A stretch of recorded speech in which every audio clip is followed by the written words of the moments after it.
Bismillahirrahmanirrahim. Assalamualaikum warahmatullahi wabarakatuh. Alhamdulillahirabbil alamin wassalatu wassalamu ala asyrafil anbiya'i wal mursalin wa ala alihi wa ashabihi wa man ittaba'a hudahu ila yaumiddin. Amma ba'd.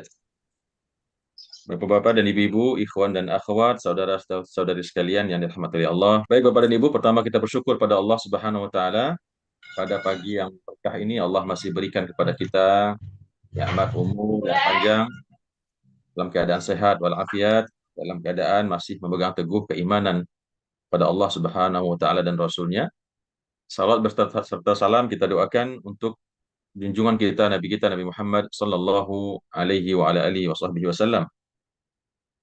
Pagi ini insya Allah kita akan melanjutkan kembali tadabbur Al-Quran yang insya Allah akan memasuki surah An-Nisa ayat 87 sampai 91. Ya, tentunya harapan kita Bapak dan Ibu dari sekian banyak ayat-ayat yang sudah kita tadabburi, tentunya pastinya Bapak Ibu juga kembali mengulang-ulangnya ya, terutama ketika tadarus baca Al-Quran, dimulai dari surah Al-Baqarah, Ali Imran, An-Nisa.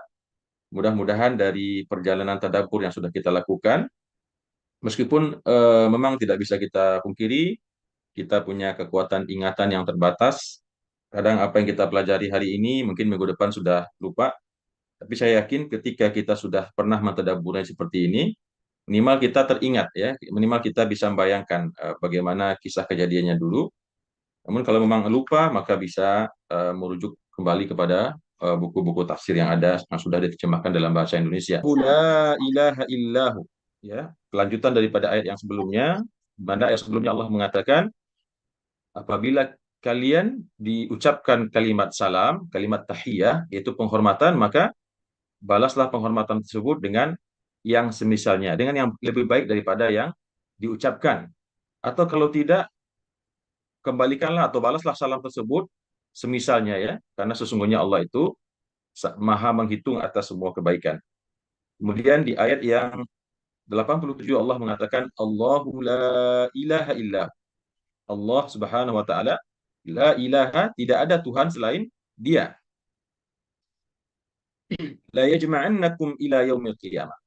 Sungguh Dia itu, Allah itu akan mengumpulkan kalian ila yaumil qiyamah, kepada hari kiamat. Kita semua Bapak dan Ibu, manusia sejak zaman Nabi Adam alaihissalam, manusia pertama yang diciptakan oleh Allah, sampai nanti manusia yang terakhir yang terlahir ke dunia ini sebelum hari kiamat itu terjadi, semuanya akan digiring, dikumpulkan oleh Allah di yaumul mahsyar, di padang mahsyar, yaitu pada hari kiamat.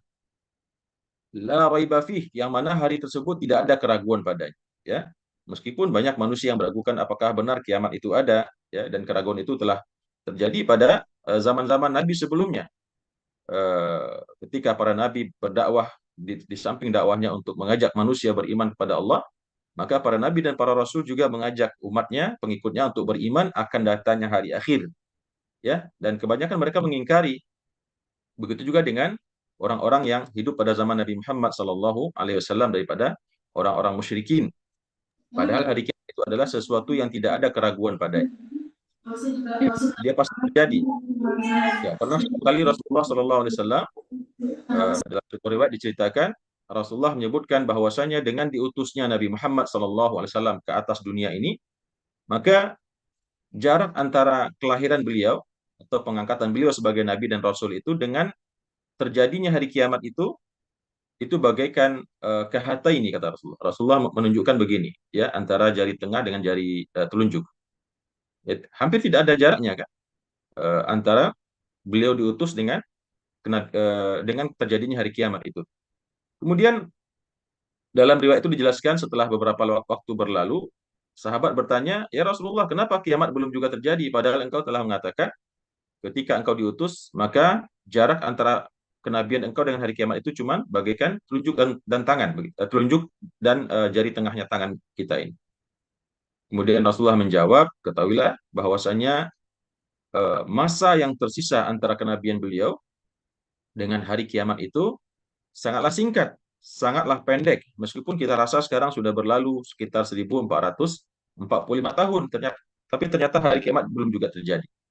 Namun Rasulullah menjelaskan jarak antara kenabian beliau, diutusnya beliau ke atas dunia ini sebagai nabi dan rasul, dengan terjadinya hari kiamat itu, masa yang kita tunggu ini bagaikan satu helai bulu, katakanlah bulu kerbau ya, bulu kerbau yang berwarna putih, satu helai yang berwarna putih di tengah miliaran bulu-bulunya yang lain yang berwarna hitam. Jadi kalau diumpamakan satu helai yang putih itu adalah masa yang tersisa antara kenabian dengan diutusnya Nabi Muhammad sebagai nabi dengan hari kiamat. Sementara miliaran bulu hitam yang lain tersebut adalah masa yang telah berlalu sejak diciptakan dunia dan seisinya ini. Jadi masa yang kita tunggu menjelang hari kiamat ini tidak ada bandingannya atau sangat singkat sekali dibanding dengan umur dunia ini, umur bumi atau seluruh alam semesta ini yang sudah sangat begitu lama, sehingga wajar Rasulullah mengatakan hari kiamat itu sudah sangat begitu dekat.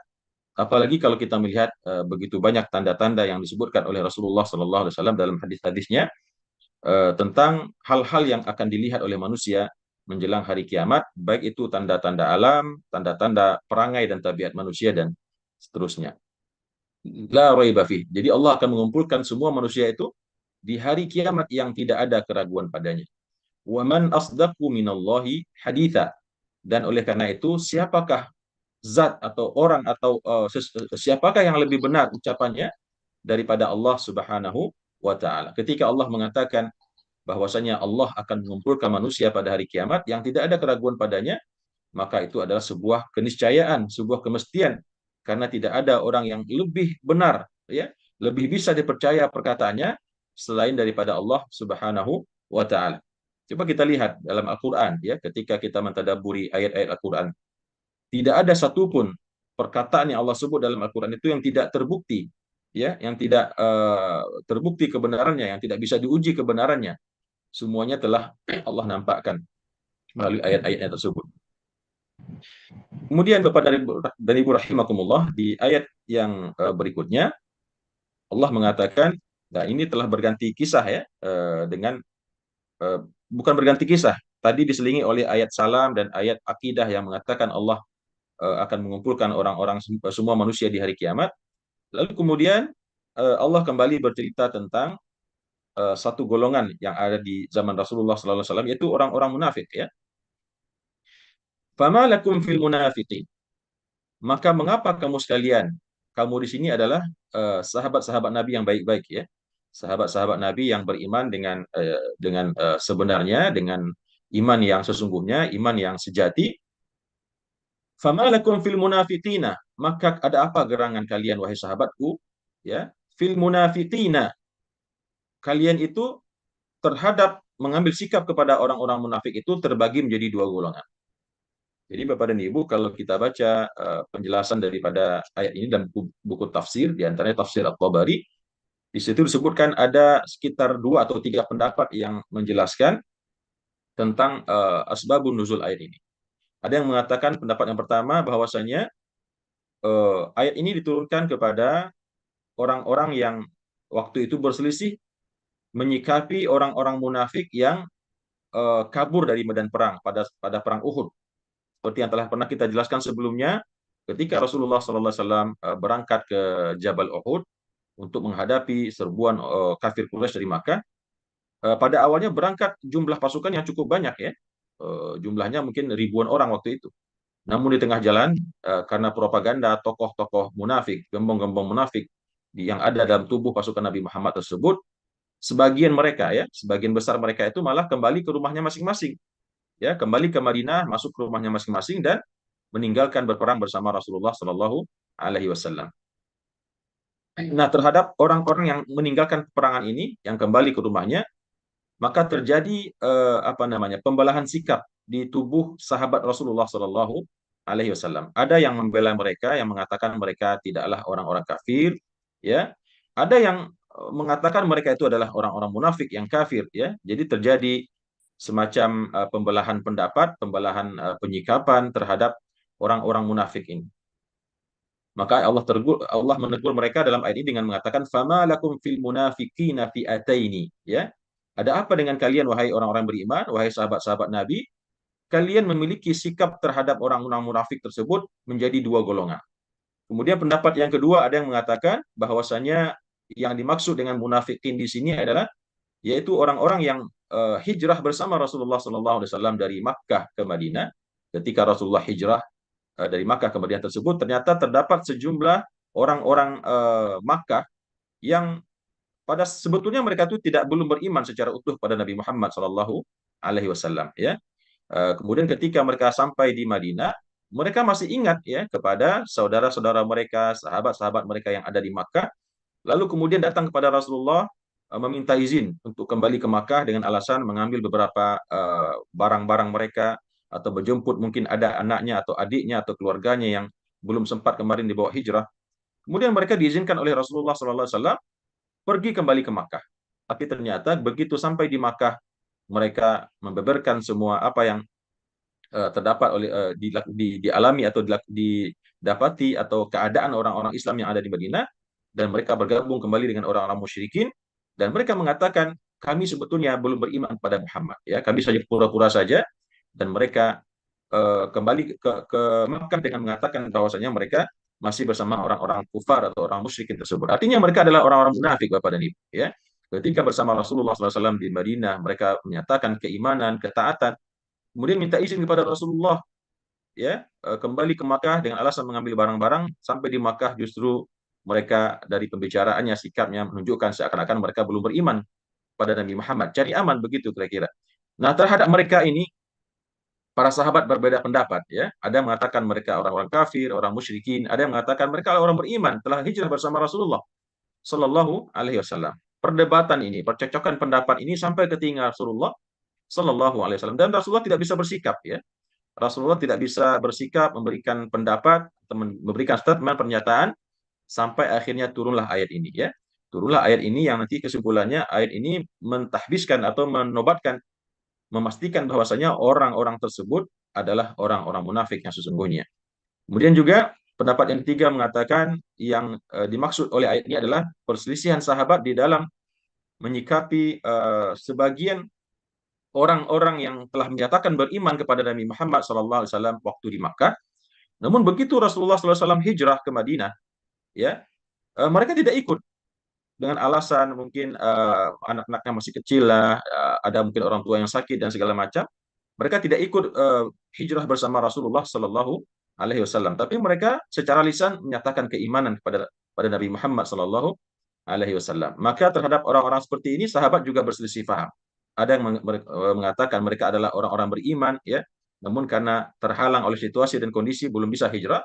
Namun sahabat selain juga yang lain juga memandang sinis kepada orang-orang tersebut karena seharusnya mereka berhijrah ke Madinah bersama Rasulullah, namun mereka masih tinggal di Makkah dengan nyaman.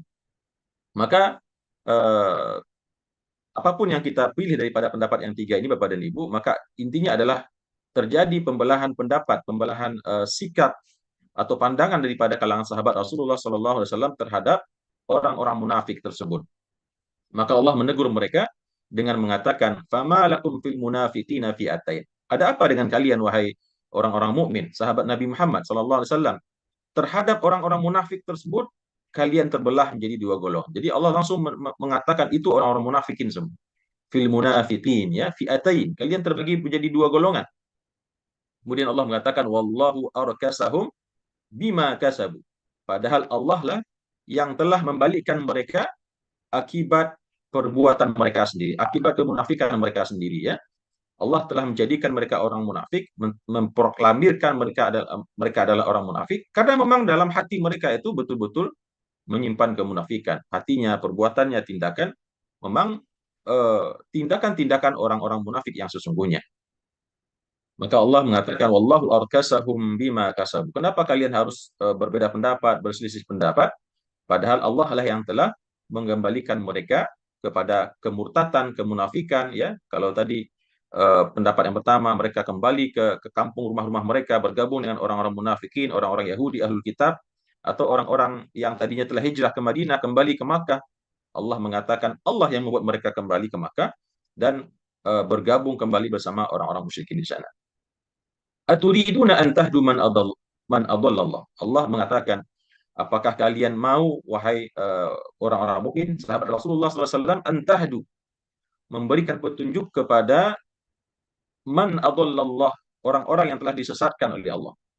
Ya, jadi Allah di sini mengingatkan para sahabat untuk tidak lagi meneruskan pembelahan sikap dan pendapat mereka, karena Allah sudah memproklamirkan mereka itu adalah betul-betul orang munafik. Maka kalau kalian masih terus uh, melakukan pembelahan pendapat ini, Allah mengecam mereka dengan mengatakan, apakah kalian mau memaksakan diri untuk memberi petunjuk kepada orang-orang yang telah Allah sesatkan, yaitu orang-orang munafik. Jadi kesimpulannya, ayat ini menyebutkan, memberi hikmah bahwasanya kalau kita sudah melihat kemunafikan yang nyata daripada uh, orang-orang tertentu, ya, yang secara zahir berpura-pura menunjukkan mereka orang Islam, mereka membela umat Islam, mereka membela kepentingan agama Islam, namun kita tahu di belakang umat Islam mereka itu bermesraan, bahkan bersatu padu bekerja sama untuk memusuhi Islam dan menghancurkan Islam, maka tidak ada lagi alasan bagi kita untuk berbuat baik, berbaikan dengan mereka, bermesraan dengan mereka. Sebagaimana yang Allah tunjukkan di sini, aturiduna an tahdu man adallallah, apakah kalian masih ngeyel begitu, ya, masih mau memberikan petunjuk kepada orang-orang yang telah Allah sesatkan. Barang siapa yang Allah berikan petunjuk, maka dialah yang dapat petunjuk. Dan barang siapa yang Allah sesatkan, wa may yudlilillahu falan tajid lahu waliyan wala nasira. Barang siapa yang Allah sesatkan, wa may yudlilillahu, dan barang siapa yang Allah sesatkan dia, yaitu orang-orang munafik tadi, falan tajid lahu sabila, maka kalian tidak akan bisa mendapatkan baginya jalan, ya, jalan apapun untuk memperbaikinya, untuk memberikan hidayah kepadanya, karena hidayah itu adalah milik Allah, ya. Allah lah yang memberikan petunjuk untuk menyesatkan seseorang, memberikan hidayah kepada seseorang, meskipun kita manusia juga punya peran, ya, karena untuk statement yang pertama bahwasanya petunjuk itu hanya milik Allah, bahkan Nabi Muhammad SAW tidak bisa memberikan petunjuk. Allah mengatakan dalam Al-Quran, innaka la tahdi man ahbabta, walakin Allah yahdi man yasha. Sesungguhnya engkau, wahai Muhammad, tidak akan bisa memberikan petunjuk kepada seseorang. Itu Nabi, Bapak dan Ibu. Seorang Nabi dan Rasul kekasih Allah tidak bisa menjamin seseorang untuk mendapatkan hidayah. Innaka la tahdi man ahbabta. Bahkan orang yang dia cintai sekalipun, pamannya Abu Talib, yang telah membelanya, menyelamatkannya, melindunginya, menyokong dakwahnya sedemikian rupa, yang sangat-sangat beliau cintai dan ingin beliau agar pamannya ini meninggal dalam keadaan Muslim. Namun Rasulullah SAW tidak punya kuasa, tidak punya daya dan upaya, tidak punya kekuatan atau daya untuk membuat pamannya tersebut bersyahadat, mengakui atau beriman kepada Allah dan kenabian Rasulnya. Wa may yudlilillahu falan tajid lahu sabila. Barang siapa yang telah Allah sesatkan, maka engkau tidak akan mendapatkan untuknya jalan. Meskipun kita manusia, seperti yang tadi kita katakan, punya peranan. Karena Rasulullah SAW juga dalam Al-Quran dikatakan, wa innaka latahdi ala siratal mustaqim. Sesungguhnya engkau, wahai Muhammad, kamu mampu memberikan petunjuk kepada jalan yang lurus. Mampu di sini maksudnya adalah berupaya, ya. Tidak terjamin manusia tersebut bisa memberikan petunjuk, namun kita bisa melakukan peran itu. Adapun hasilnya adalah kembali kepada Allah Subhanahu wa taala. Kemudian Bapak dan Ibu rahimakumullah, di ayat yang berikutnya Allah kembali menyatakan, menceritakan bagaimana sesungguhnya sifat karakter daripada orang-orang munafik tersebut. Allah mengatakan, waddu law takfuruna. Waddu law takfuruna, sesungguhnya mereka ini adalah orang-orang munafik tadi. Mereka menginginkan kalau seandainya kalian kafir, ya, kalau seandainya kalian murtad atau kembali menjadi orang kafir, kama kafaru, sebagaimana mereka juga telah kafir. Jadi tadi Allah katakan mereka orang munafik. Nah, sekarang Allah lebih pertegas lagi, mereka itu telah kafir, ya. Waddu law takfuruna, mereka menginginkan kalau seandainya kalian kafir, kama, sebagaimana mereka telah kafir, fatakununa sawa'a, maka jadilah kamu dengan kalian sama-sama kafir, ya. Itu keinginan orang-orang munafik. Mereka menginginkan sahabat-sahabat Rasulullah Sallallahu Alaihi Wasallam tersebut ikut menjadi kafir bersama mereka, sehingga mereka kedudukannya sama dengan sama dalam hal kekafiran mereka. Maka Allah mengatakan fala tattakhidhu minhum awliya, maka jangan sekali-kali kalian mengambil dari antara mereka tersebut, ya, orang-orang yang munafik tadi yang telah Allah cap juga sebagai orang kafir, aulia, sebagai penolong-penolong, sebagai sekutu-sekutu, ya. Jadi kita dilarang oleh Allah menjadikan sekutu, penolong, bahkan juga pemimpin di sini bisa kita artikan dari kalangan-kalangan orang-orang kafir, ya, orang-orang munafik. Jangan mengambil mereka sebagai penolong-penolong tempat kita bersandar selain kepada Allah Subhanahu wa taala. Hatta yuhajiru fi sabilillah. Ya, ini konteksnya kembali kepada kisah eh, orang-orang munafik yang ada pada zaman Rasulullah sallallahu alaihi wasallam, ya.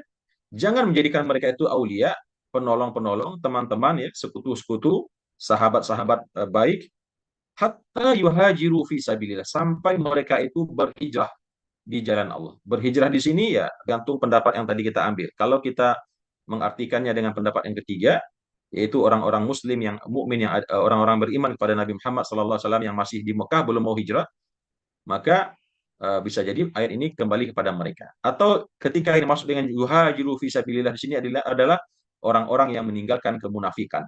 Baik golongan yang pertama, orang-orang yang tidak mau berperang dengan Rasulullah dan sahabatnya di perang Uhud, ataupun golongan yang kedua, ya, orang-orang yang telah hijrah namun kembali ke Makkah untuk mengambil dengan alasan mengambil barang-barangnya, tapi itu adalah sebuah kemunafikan. Mereka sedang bermain di dua kaki, ya. Maka kata Allah, orang-orang ini, tiga golongan ini, jangan kalian jadikan sebagai teman-teman, penolong, sahabat, sampai mereka yuhajiru fi sabilillah, sampai mereka berhijrah di jalan Allah Subhanahu wa taala. Betul-betul menjadi seorang mukmin yang baik, mukmin sejati, ya. Mukmin yang khalisan sadiqan, yang ikhlas, yang sadik, jujur keimanannya, bukan orang-orang yang mengaku Islam tapi menyimpan kemunafikan di dalam hatinya. Fa in tawallau fakhudhuhum. Tetapi kalau mereka berpaling, ya, kalau mereka berpaling semakin menjadi-jadi, bergabung dengan orang-orang kufar, orang-orang musyrikin, maka kata Rasulullah sallallahu alaihi wasallam, fakhudhuhum. Fakhudhuhum di sini artinya ambillah mereka, tawan mereka, ya, sandera mereka. Jangan biarkan mereka berkeliaran. Waqtuluhum, dan bunuh mereka haitsu wajadtumuhum. Kalau yang didapat, ya, ditawan baik-baik, ya, tidak dibunuh tentunya. Tapi kalau yang di jalan bertemu dan kemudian mereka melakukan perlawanan, maka waqtuluhum haitsu wajadtumuhum. Bunuhlah mereka dimanapun kalian menjumpai mereka. Jadi di sini Allah memerintahkan kepada para Nabi dan para sahabat untuk membunuh orang-orang munafik ini. Karena mereka bukan munafik yang apa namanya, yang masih dikeragui lagi keimanannya, sudah dinyatakan oleh Allah orang kafir. Waddu law takfuruna kama kafaru. Maka kata Allah, kalau seandainya mereka berpaling daripada kalian, tidak mau bergabung kembali kepada umat Islam, masih malah semakin condong kepada kemusyrikan, kafirat. Fakhudhuhum, yang pertama tawan mereka, ya, tawan dan lakukan jizyah, terkena jizyah kepada mereka kalau mereka tidak melawan. Ya, maka ini juga termasuk ayat yang memperkuat tentang hukum tawanan dalam peperangan. Waqtuluhum, dan bunuh mereka, perangi mereka haitsu wajadtumuhum, dimanapun kalian menjumpai mereka. Ya. Wala tattakhidu minhum waliyan wala nasira. Allah ulangi kembali kepada ini. Wala tattakhidu minhum waliyan wala nasira. Orang-orang yang telah nyata disebut oleh Allah sebagai orang munafik, yang kafir dan musyrik, kalau dimanapun kita temukan mereka, tawan mereka, tangkap mereka, penjarakan mereka, sampai mereka taubat dan beriman dengan iman yang benar, dengan iman yang istiqomah. Atau kalau tidak, kalau mereka melawan, maka bunuhlah mereka, perangi mereka dimanapun kalian mendapatkan mereka. Wala tattakhidu minhum waliyan wala nasira. Dan janganlah sekali-kali kalian mengambil dari mereka itu seorang pelindung ataupun seorang penolong. Ya, tadi sudah Allah larang di atas. Kemudian Allah pertegas kembali, jangan kita orang Islam, orang-orang mukmin mengambil orang-orang kafir, orang musyrikin atau orang munafik tersebut menjadi penolong atau pelindung kita. Kemudian Bapak dan Ibu rahimakumullah, di ayat yang selanjutnya, tentunya sekali lagi Bapak dan Ibu, ketika kita mentadaburi ayat ini, yang pertama yang harus kita lakukan adalah membayangkan bahwasanya ayat ini turun di saat risalah Rasulullah Sallallahu Alaihi Wasallam di Madinah, ya. Tapi tentunya seperti yang senantiasa dan selalu saya sampaikan, meskipun ayat ini kita membayangkannya sesuai dengan asbabun nuzulnya, kejadiannya pada zaman Rasulullah, namun sesungguhnya kejadian ini menyimpan atau syarat dengan makna-makna yang luar biasa, yang tentunya Allah menurunkan ayat ini tidak untuk sekedar kita baca seperti kita membaca dongeng ya, atau kita membaca cerita-cerita zaman dahulu yang hanya untuk menjadi apa namanya bahan bacaan begitu saja.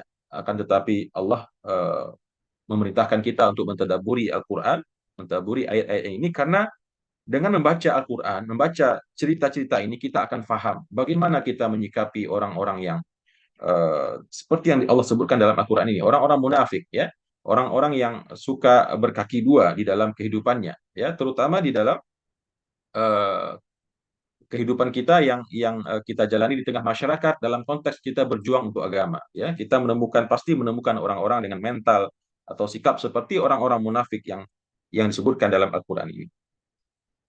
Kemudian kata Rasulullah sallallahu alaihi wasallam, "Illal ladzina yasiluna ila qaumin bainakum wa bainahum mitsaq." Ya, tadi Allah perintahkan bunuh orang-orang munafik tersebut dimanapun kalian menjumpai mereka, karena mereka adalah orang kafir, orang musyrik yang menjadi benalu dalam tubuh umat Islam, eh, merongrong dan bahkan melemahkan ya, karena mereka itu sifatnya membocorkan rahasia-rahasia umat Islam kepada orang-orang kafir. Jadi tidak sekedar enggan atau malas beriman saja, tetapi yang mereka lakukan sebaliknya, buat isu-isu atau menyampaikan berita-berita tentang umat Islam kepada musuh dengan tujuan untuk melemahkan Islam atau menghancurkan Islam. Maka kata Allah tadi di ayat yang sebelumnya, bunuh mereka dimanapun kalian jumpai dan jangan sekali-kali jadikan mereka sebagai teman atau penolong ya.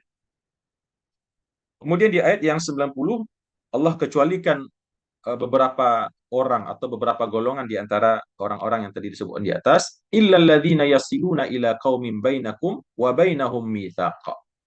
Kecuali ya, ada orang-orang yang tidak boleh dibunuh, illal ladzina yasiluna, kecuali orang-orang yang minta perlindungan, meminta suaka kepada kaum, kepada kabilah, ya, bainakum wa bainahum mitsaq, yang mana mereka meminta perlindungan ke kabilah yang antara kalian dengan mereka, yaitu kabilah tersebut, ada perjanjian, ya, perjanjian damai. Jadi orang-orang munafikin ini, Bapak dan Ibu, begitu mereka dikejar-kejar oleh Nabi Muhammad SAW dan para sahabat, mereka ada yang lari tunggang langgang dan akhirnya bergabung kepada kabilah atau kaum yang ada di luar Madinah, yang mana Rasulullah SAW memiliki perjanjian dengan kaum tersebut. Ya, cerita spesifiknya atau detailnya siapa kaum tersebut bisa kita dapatkan di buku tafsir ya. Di mana Rasulullah SAW memiliki perjanjian damai dengan mereka. Artinya ketika ada di antara orang-orang munafikin tersebut yang masuk ke dalam perkampungan mereka atau bergabung dengan saf atau barisan mereka, maka Rasulullah SAW tidak bisa mengejar mereka atau membunuh mereka. Illal ladzina yasiluna ila qaumin bainakum wa bainahum mitsaq. Maka kepada orang tersebut jangan dibunuh ya. Karena kalau dibunuh nanti kita dianggap melanggar perjanjian, terjadi fitnah yang tidak diinginkan. Jadi sudahlah, kalau memang mereka bergabung meminta suaka kepada kabilah lain atau bangsa lain, maka Allah Subhanahu wa taala memerintahkan kepada Nabi Muhammad untuk tidak mengejar mereka, tidak membunuh mereka, karena mereka telah berada dalam tanggungan perdamaian tersebut. Au ja'ukum hasirat suduruhum an yuqatilukum au yuqatilu qaumahum, ya. Itu golongan yang dikecualikan. Yang pertama, orang-orang yang minta perlindungan suaka politik kepada kaum yang umat Islam ada perjanjian dengan mereka. Itu tidak boleh dibunuh lagi ya, tidak boleh dikejar, dibunuh dan diburu. Atau golongan yang kedua kata Allah, aujaukum, yaitu orang-orang yang datang kepada kalian daripada orang-orang munafik yang tadi telah dicap sebagai kafir, ya. Aujaukum, atau mereka datang kepada engkau wahai Muhammad, hasirat suduruhum ayyuqatilukum au yuqatilu qaumahum, ya. Mereka merasa berat hati mereka, ya, ayyuqatilukum, untuk memerangi kalian wahai Muhammad dan para sahabat engkau wahai Muhammad, atau memerangi kaum mereka. Jadi di sini adalah orang-orang yang bimbang ya. Mereka itu orang-orang munafik, kemudian datang kepada Nabi Muhammad SAW menyatakan, kami kami tidak bisa berbuat apa lagi. Artinya kami kebingungan. Di satu sisi kami tidak ingin memerangi engkau wahai Muhammad, kami tidak ingin mengganggu dakwahmu, kami tidak ingin mengganggu sahabat-sahabatmu. kami ingin membiarkan engkau berdakwah sebagaimana yang engkau inginkan, tapi di satu sisi kami juga tidak mau memerangi kaum kami sebagaimana yang engkau inginkan. Maka kepada orang ini Rasulullah Allah Subhanahu wa taala juga memerintahkan rasulnya dan para sahabat untuk tidak memerangi mereka. Ya. Dan ini salah satu bentuk rahmatnya Islam Bapak dan Ibu, ya. Bentuk rahmatnya Islam karena ada orang-orang yang kebingungan seperti ini, ya. Ya, mungkin ini bisa dikategorikan orang-orang yang tidak terlalu munafik, ya, yang masih ada harapan di dalam hati mereka itu untuk masuk pada Islam. Karena mereka tidak menghalang-halangi dakwah Islam, tapi juga tidak kalau diajak untuk berperang melawan kekafiran yang di situ ada saudara-saudara mereka, mereka tidak mau bergabung. Ya, ini tentunya kembali kepada fikih dakwah, ya, atau metodologi dakwah, strategi dakwah yang ada pada zaman Rasulullah Shallallahu Alaihi Wasallam, yang tentunya Allah sendiri yang menuntun Nabi dan para sahabat untuk menerapkan sikap ini. Yang pertama, tidak memburu atau mengejar orang-orang yang meminta suaka politik. Yang kedua, tidak membunuh atau memburu orang-orang yang datang kepada kita meminta maaf, meminta apa namanya perlindungan untuk tidak dibunuh dengan alasan mereka sebetulnya tidak mau memerangi umat Nabi Muhammad, tidak mau memerangi umat Islam, tapi mereka juga di lain sisi juga tidak tega, ya, kalau seandainya harus membunuh keluarganya, pamannya, bahkan ada ayahnya begitu. Nah, mungkin karena memang lemahnya iman mereka, masih lemahnya iman mereka, ya. Maka dua golongan ini dikecualikan sesuai dengan firman Allah ini untuk tidak diperangi dulu, ya, tidak diperangi, untuk ditahan tangannya dari membunuh orang-orang tersebut oleh Allah Subhanahu wa taala. Walau sya'allahu lasallatahum alaikum. Ya, tadi selesai di sini. Kemudian Allah mengatakan walau sya'allahu, kalaulah Allah itu menghendaki, lasallatahum alaikum, maka Allah akan memberi kekuasaan kepada mereka untuk memerangi kalian. Jadi Allah di sini yang memiliki peran semuanya Bapak dan Ibu. Jadi kalau seandainya Allah menghendaki, maka orang-orang munafik ini akan diberikan kekuasaan oleh Allah untuk memerangi Nabi Muhammad Sallallahu Alaihi Wasallam. Tetapi faktanya bagaimana? Faktanya Allah tidak menghendaki demikian. Namun Allah memerintahkan kepada Rasulnya untuk membunuh dan memburu mereka. Namun tetap Allah berikan pengecualian, ya.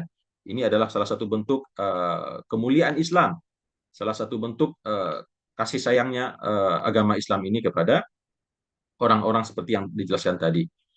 Walau sya'allahu lasallaqahum alaikum. Kalaulah Allah menghendaki, maka tentu Allah memberi kekuasaan kepada mereka untuk memerangi kalian, ya. Tapi itu tidak Allah biarkan terjadi, malah Allah memberikan petunjuk kepada Nabi Muhammad SAW tentang siapa-siapa di tubuh umat Islam ini yang menjadi orang-orang munafik. Falaqatalukum, maka kalau seandainya Allah memberikan kekuasaan kepada mereka, maka tentu mereka akan memerangi kalian, ya, memerangi engkau wahai Muhammad sallallahu alaihi wasallam dan pengikut-pengikut engkau. Maka oleh karena itu fa ini atazalukum wa falam yuqatilukum. Kalau seandainya mereka membiarkan kalian berdakwah, ya, karena mereka juga takut sebetulnya, kan. Maka standarnya adalah kalau mereka membiarkan kalian berdakwah, tidak mengganggu, falam yuqatilukum, dan tidak mau memerangi kalian, ya, tidak memerangi kalian, tidak mengangkat senjata kepada kalian, wa alqau ilaikumussalam, dan memberikan perdamaian kepada kalian. Assalam di sini bukan salam assalamualaikum, ya, tetapi perdamaian, artinya mereka tidak berperang. Wa alqau ilaikumussalam, dan memberikan perdamaian kepada kalian. Kama ja'alallahu lakum alaihim sabila. Maka tidak ada Allah jadikan untuk kalian atas mereka itu jalan apapun untuk memerangi mereka. Jadi di sini kita bisa merasakan sifat atau sikap sportivismenya Islam itu Bapak dan Ibu, ya. Artinya bagaimana Islam itu bukan agama yang membabi buta, bukan agama yang brutal, ya. Sebagaimana kita lihat dilakukan oleh bangsa Israel, ya, laknatullah alaihim, ya, yang mereka itu tidak memiliki sama sekali nilai-nilai yang dihormati, tidak memiliki sama sekali sifat sportif, ya, yang membunuh anak-anak, membunuh orang tua, membunuh wanita-wanita dalam peperangan. Tidak ada nilai-nilai yang mereka bawa di dalam kehidupan mereka, termasuk juga dalam peperangan. Akan tetapi kita umat Islam, ya, memiliki nilai, memiliki prinsip, jiwa patriotisme, jiwa sportivisme yang luar biasa. Yang di sini kita bisa pahami, bisa kita rasakan bagaimana Allah itu, ya, mengajarkan kepada kita bersikap kepada orang-orang kafir, ya, musuh-musuh Islam, meskipun dalam keadaan kita kuat sekalipun, ya, meskipun dalam keadaan kita menang dan kuat sekalipun. Maka Allah mengatakan, kalau seandainya orang-orang tersebut yang kita sebenarnya tahu mereka orang-orang munafik, ya, mereka bukan orang-orang yang eh, membantu perjuangan agama ini, ya, meskipun mereka mungkin tidak sampai memerangi kita, tapi setidaknya karena kemunafikan itu mereka nggak mau membantu begitu, ya, atau mereka mencibirkan kita, ya. Tapi selama fa ini atazalukum, selama mereka membiarkan kalian berdakwah, falam yuqatilukum, dan tidak memerangi atau menghalang-halangi kalian, wa alqau ilaikumussalam, dan memberikan perdamaian kepada kalian, ya, tidak mengangkat senjata, fama ja'alallahu lakum alaihim sabila, maka tidak ada jalan apapun yang Allah berikan kepada kalian atas mereka itu untuk memerangi atau membunuh mereka. Tentunya di antara hikmah yang bisa kita ambil daripada ayat ini, Bapak dan Ibu, di dalam kehidupan kita saat ini, ya, kita melihat kelompok-kelompok yang berjuang untuk agama, ya, berjuang untuk Allah dan Rasulnya, tapi ada kelompok lain yang mematahkan mereka, yang merongrong dakwah mereka, yang melemahkan mereka. Maka bagaimana kita menyikapi orang-orang tersebut? Maka tentu ayat ini bisa menjadi inspirasi bagi kita. Biarkan saja mereka, ya. Allah Subhanahu wa taala Maha tahu siapa di antara hamba-hambanya yang beriman dan siapa yang, namun selagi mereka tidak menghalangi dalam bentuk menghalangi secara terang-terangan dan tidak mengangkat senjata kepada kita, yang tidak uh,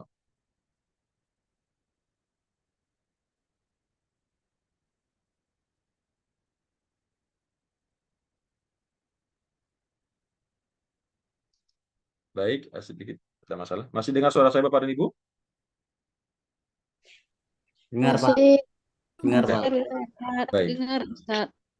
Baik, Bapak dan Ibu. Artinya kembali kepada yang tadi saya sampaikan, kepada kita sifat kebijaksanaan, ya, sifat berbesar jiwa, bijaksana, tidak Terus langsung dingin sama kakak lu. Bapak dan Ibu yang Di-mute suaranya, Bu. Di-mute. Ibu, dimatikan suaranya. Yang ini ya, Ya. ya rame ya. Baik, kita lanjutkan. Maka ayat-ayat ini, Bapak dan Ibu, mengajarkan kepada kita kebesaran jiwa, kebijaksanaan di dalam menghadapi orang-orang tersebut, baik itu orang-orang kafir, orang-orang musyrikin, ya, atau orang-orang munafik yang ada dalam tubuh umat ini. Ya, Allah mengatakan, fama ja'alallahu lakum alaihim sabila. Tidak ada jalan bagi kita untuk memerangi mereka. Artinya kita diminta untuk bersabar, berhati-hati selalu, dan tidak melakukan penyerangan secara brutal, ya, karena memang Allah menghendaki hamba-hambanya yang mukmin ini menjadi orang-orang yang bijaksana. Kemudian satajiduna akharina. Kata Allah, satajiduna akharina, engkau juga akan mendapatkan orang-orang yang lain, ya, daripada golongan orang-orang munafik ini. Satajiduna, kalian, ya, wahai Muhammad dan para sahabat engkau atau orang-orang mukmin semuanya, kalian akan mendapati segolongan yang lain, ya. Segolongan yang lain masih dalam kategori orang-orang munafik itu juga. Yuriduna ayyamanukum. Mereka itu karakternya atau sifatnya adalah yuriduna ayyamanukum. Mereka ingin mendapat aman dari kalian, ya, ingin merasa aman dengan kalian, sehingga mereka mengatakan kami beriman, ya, kami Islam, kami beriman dengan engkau wahai Muhammad. Tapi di satu sisi di waktu yang sama wa ya'manu qaumahum, ya, wa ya'manu qaumahum, tapi mereka juga ingin merasa aman dengan kaumnya. Nah, jadi bermain di dua kaki, Bapak dan Ibu, ya. Jadi dia bermain di dua kaki, di satu sisi ingin bergabung dengan orang Islam, mendapatkan manfaat-manfaat, ya, tidak bayar jizyah, mendapat zakat kalau mereka orang fakir, ya, atau mendapatkan ghanimah kalau ikut berperang, tetapi juga ketika bersama dengan orang-orang musyrik, orang-orang kafir, mereka juga ingin merasakan keamanan, ya, mesraan dengan mereka, mengatakan kami sesungguhnya tidak serius beriman dengan Muhammad, ya, kami pura-pura saja. Artinya orang-orang munafik yang ingin merasa aman, ya, maka kullama ruddu ilal fitnati urkisu fiha, ya. Ketika mereka itu dikembalikan atau diajak kembali untuk kembali kepada fitnah, kepada kekufuran tersebut, maka urkisu fiha, mereka dijerumuskan di dalamnya, ya. Ketika mereka diajak untuk kembali kepada kekafiran, kemusyrikan, maka mereka tersebut urkisu fiha. Mereka itu dijerumuskan ke dalamnya. Semakin mereka bermesraan dengan orang-orang musyrikin, orang-orang kafir ya, yang ada di Mekah waktu itu, atau orang-orang munafik yang hidup di Madinah, setiap mereka mendekat-dekat kepada mereka, semakin didekatkan mereka oleh Allah Subhanahu wa taala kepada kesesatan tersebut ya, kemusyrikan mereka kembali, kemurtatan mereka. Fa illam ya'tazilukum, namun Allah di sini Bapak dan Ibu rahimakumullah masih memberikan tuntunan kepada Nabi Muhammad sallallahu alaihi wasallam. Fa illam ya'tazilukum, kalau seandainya mereka tersebut tidak membiarkan kalian ya, ini golongan yang kedua ya. Golongan yang pertama yaitu golongan yang membiarkan Nabi Muhammad sallallahu alaihi wasallam berdakwah, melakukan perjuangan dan tidak menyakiti dan tidak memerangi ya, dan tidak mengajak tadi di atas, yaitu tidak dan memberikan perdamaian kepada kalian, maka Allah Subhanahu wa taala melarang Nabi Muhammad dan para sahabat untuk memerangi mereka. Akan tapi golongan yang kedua, kata Allah, yaitu golongan yang pengen cari enaknya begitu ya, yang ingin bermain di dua kaki. Ketika bersama Nabi Muhammad, ketika bersama orang beriman, menunjukkan kalau beriman. Tapi pengen juga begitu kembali kepada kekufuran, mereka ingin bergabung dengan orang-orang musyrik.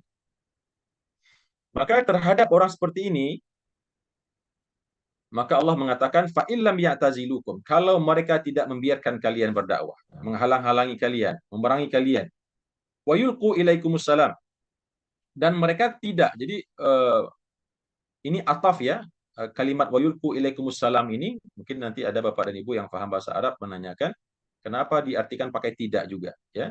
Jadi dia kembali kepada lam ini. Maka seandainya mereka tidak membiarkan kalian dan tidak memberikan perdamaian kepada kalian dan tidak menahan tangan-tangan mereka dari kalian, maka perintah Allah adalah fakhuduhum, maka tawanlah mereka, waqtuluhum ya, dan bunuh mereka dimanapun, haitsu taqifumuhum, dimanapun kalian mereka dapati, wa ulaikum ja'alna lakum alaihim sultanan mubina, dan mereka itulah orang-orang yang Allah jadikan untuk kalian kekuasaan yang nyata, kekuasaan yang jelas untuk menghabisi mereka ya. Jadi Bapak dan Ibu, ayat yang 91 ini sebetulnya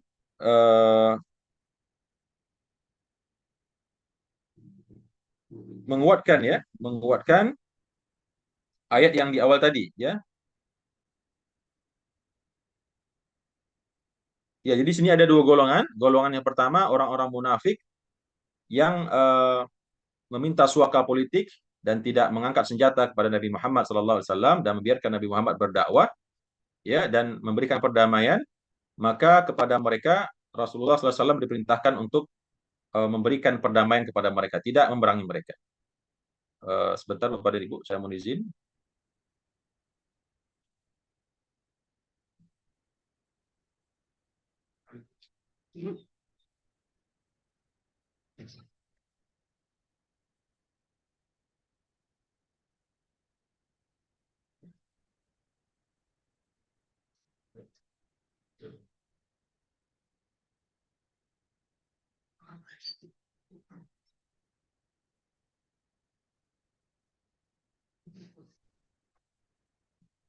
Baik, mohon maaf Bapak dan Ibu.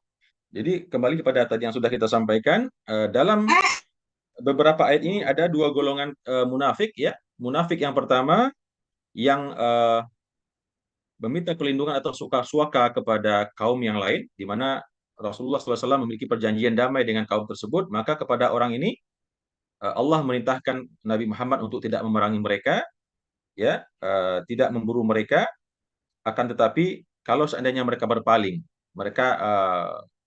daripada perjanjian damai tersebut, maka Rasulullah SAW diperintahkan untuk memerangi mereka dimanapun mereka ditemukan, ya, yaitu di ayat yang 89 tadi. Kemudian ada kelompok kedua yang dikecualikan oleh Allah, ya, ada dua golongan, yaitu golongan yang pertama orang-orang yang meminta perlindungan kepada kaum atau kabilah yang Nabi Muhammad memiliki perjanjian damai dengan mereka, atau kelompok yang eh, bimbang begitu ya, yang sebetulnya tidak mau berperang memerangi Nabi Muhammad SAW, dan di satu sisi dia juga tidak mau memerangi keluarganya yang ada di Makkah.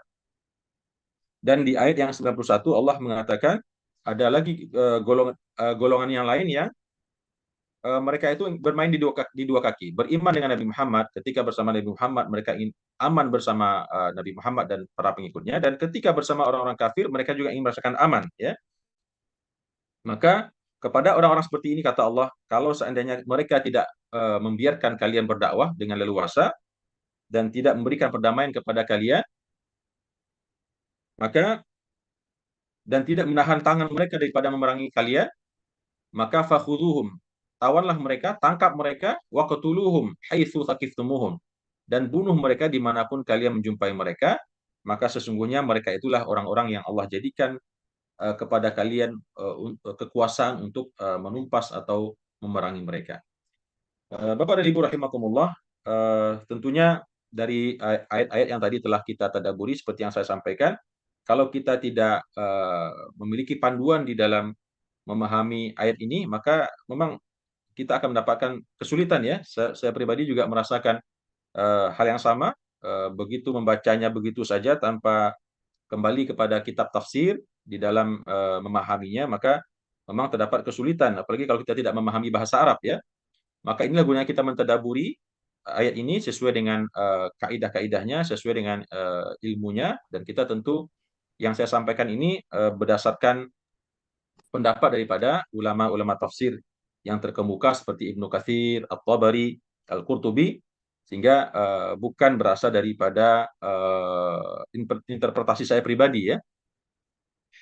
Baik Bapak dan Ibu rahimakumullah, barangkali ini yang bisa kita sampaikan pada pagi hari ini. Mudah-mudahan apa yang telah kita dengarkan menambah kekuatan iman di hati kita, menambah wawasan kita bahwasannya yang namanya sifat-sifat kemunafikan ini akan terus ada, ya. Dan inilah gunanya Al-Quran ini kita baca, kita bisa membaca bagaimana Rasulullah Sallallahu Alaihi Wasallam dulu dahsyatnya menghadapi dakwah ini, ya. Beliau dikitari atau dilingkari oleh orang-orang munafik, ya, yang melemahkan, yang tidak berhenti melemahkan dakwah Rasulullah Sallallahu Alaihi Wasallam. Tetapi, ya, karena beliau ada seorang nabi dan rasul yang dijanjikan oleh Allah dengan pertolongan melalui wahyu-wahyu yang Allah turunkan, ini menjadi penguat bagi Nabi Muhammad SAW dalam bersikap. Karena Rasulullah tersebut tidak ada perkataan yang beliau ucapkan, tidak ada tindakan yang beliau lakukan, dan tidak ada sikap yang beliau ambil kecuali semuanya ada tuntunannya, ya, kecuali berdasarkan wahyu daripada Allah melalui ayat-ayat Al-Quran yang diturunkan kepadanya. Termasuk bagaimana cara menyikapi orang-orang kafir, orang-orang munafik yang ada dalam tubuh umat.